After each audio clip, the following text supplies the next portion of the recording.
My takeaway from that talk was generally that energy is directly correlated with human flourishing.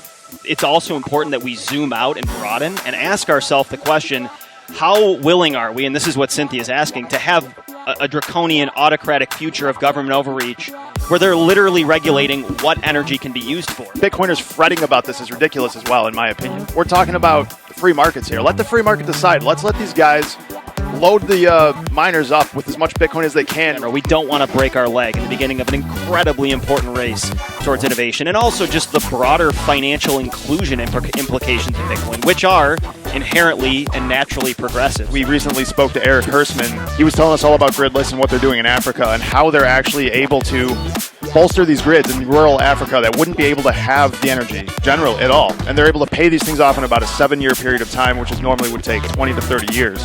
Yes, Bitcoin's a consumer of energy, and its energy consumption is a good thing, and I think good for renewables and decarbonization. But to zoom out even that one step further to ask, what do we want the future to look like?